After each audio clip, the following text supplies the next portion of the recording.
Welcome back, guys, to episode 33 of The Daily Entrepreneur. I'm Jack. I'm here with Josh and James. We're the School of Hard Knocks. We got some great articles for you guys today, starting with Instagram is coming out with 4 brand new features. You guys might have already seen one.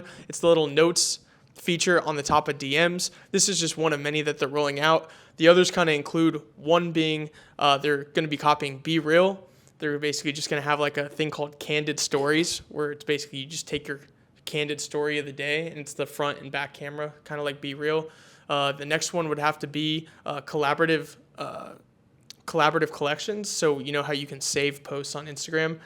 This could also be shared to a group collaborative collection, which would be pretty interesting. And then another one they're rolling out is group accounts. So kind of like how Facebook has admins on a Facebook page, they're now going to have to where multiple people can upload to an account. So what are your guys' thoughts on this, and how's this going to shake up social media? Dude, thank God, honestly. So I got a couple things to say about this. So I didn't know about all those features, but the group features to a page, fantastic. I think that allows people to add employees and stuff like that without the risk of actually giving out passwords and stuff like that. That's what the Instagram head of Instagram said. He said that it's because they don't want to have to give away passwords. Exactly. And the only other fix for that I could think of is just using a software like LastPass, which is just so inconvenient. The Be Real, I mean, I think we all saw this was coming.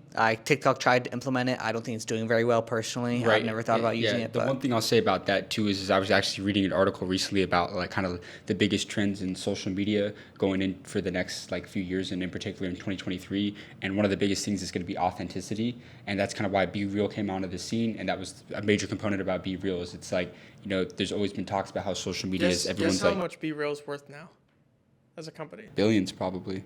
Not quite. 750 million. It's around 600, 700. Wow. Around that amount. Yeah, but so I mean, again, it's like you said, you've seen the surprise, you've seen the success that Be Real has had. So now to see how TikTok and now Instagram's implementing it to try and carry out after them. Yeah, I'm gonna be honest. I just don't think I'm gonna use the candid feature on Instagram. I don't think notes feature. I think it's cool, but I'm gonna be honest. I don't foresee myself checking that very often. Dropping a note. No, there's just no chance. Yeah, I mean, yeah. Me personally, I definitely feel like recently I'm on this trend. I'm on social media because I have to for work, but I'm trying to separate myself from it, bro. It's just too much, bro. Yeah. So what do you guys think about the shared collections? Being able to save posts with a group? Yeah. So Banger. it's basically I think that's gonna be really helpful for our static posts. If we all see one, we could just add it there. You know what I mean? Dude, banger, absolutely. I think that's fantastic. I just hope they do that with Spotify as well, where they can do group albums and stuff, or shared albums and stuff like that. Yeah, group playlists. Yeah.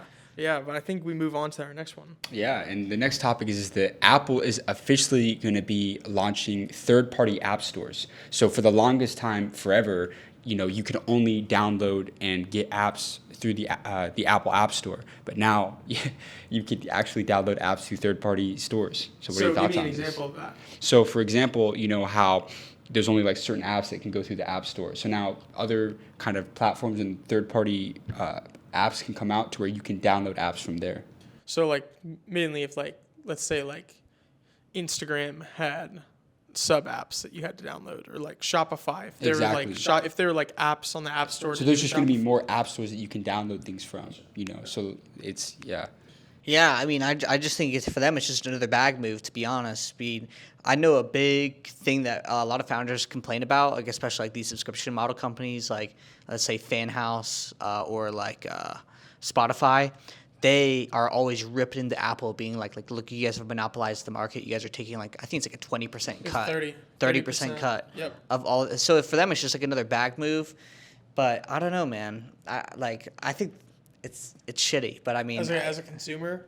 Yeah. Well, that's the thing is, the VPN and the jail, people used to always jailbreak phones to get certain apps and stuff on their phone that you couldn't download from the App Store. So that's kind of the main thing that I'm taking out of this, is that there's going to be other platforms and things that you'll be able to Well, I think what it's going to do is Apple's now going to be able to apply different rates for how much they take on these third-party app stores. So it's not all going to be one size fits all.